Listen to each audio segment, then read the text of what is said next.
Hello, good afternoon. Welcome to Business. My name is Darryl Kwao. Now, as part of a rigorous campaign to make Accra greener, the Accra Metropolitan Assembly is offering rebates and discounts to city developers who include green architecture in their building plans.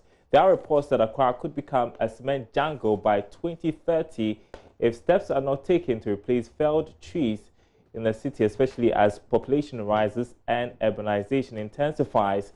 Speaking to Joy Business at a tree planting initiative launched by Melcom, the Accra Mayor, Mohammed Ejay Soa, explained that building contractors are now being incentivized to replace felled trees.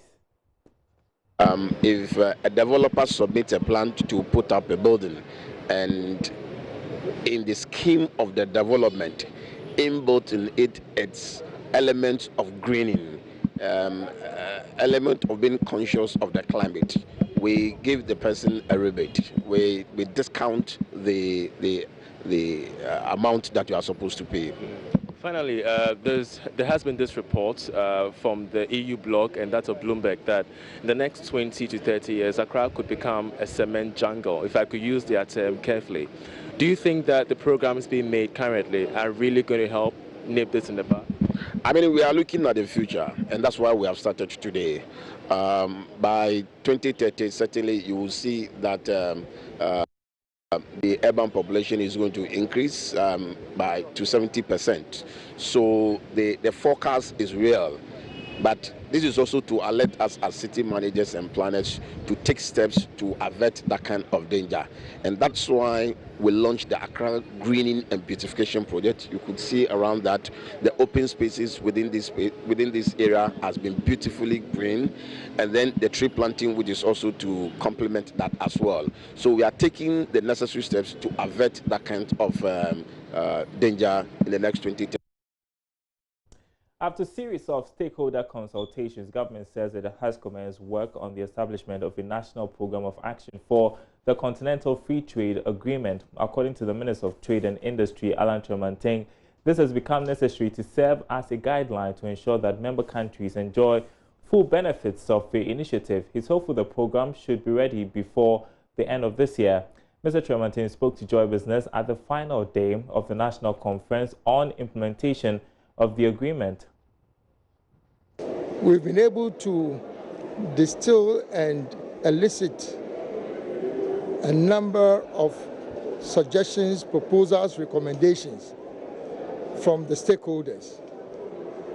This is going to feed into a national program of action for the implementation of the CFTA.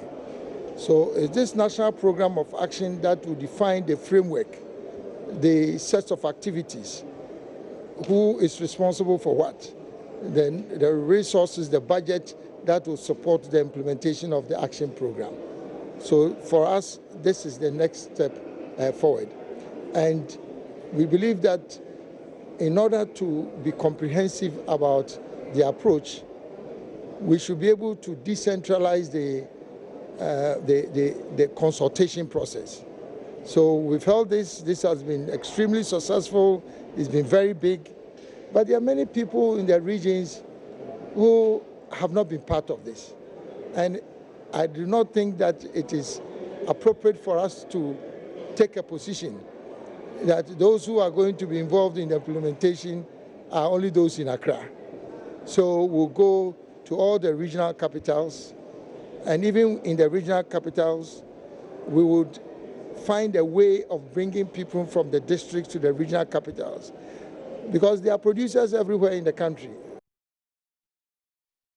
Well, finally, the retail manager of ITEL mobile phones in Ghana, Stanley Abbey, says the company has over the years satisfied its tax obligations to government and delivered quality products to customers. Mr. Abbey says as a result, the company has not faced many challenges doing business in the country. He was speaking at the launch of the company's latest phone brand in Accra. We haven't faced any challenge from the government side because whatever business that we are doing is legit and it's legal. We pay our taxes, even our staffs. SNITs are even paid for them. As I'm talking to you, I'm on a SNIT. and I also pay tax too as well. So we don't face any problem from any government at all. Okay, from customers, well, in every business we have the other way and the other way too. The problems may come, but when the problems start coming, we ITIL are very quick and very rapid in solving the problems. Especially, we had a problem with one of our setting model, which we took a quick rapid on it and we're able to solve it right overnight. So with all these problems that are going to arise up, we promise that we'll put in our effort to solve it overnight. Our services that we are giving to our customers are very unique, and others will be able to provide us we are given. More business news in about 15 minutes on the marketplace with Emmanuel Abuajiri. That's it for business. My name is Daryl Kwao. Back to you, Yoruba.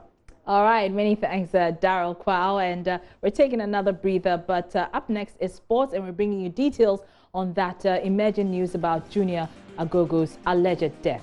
Stay tuned.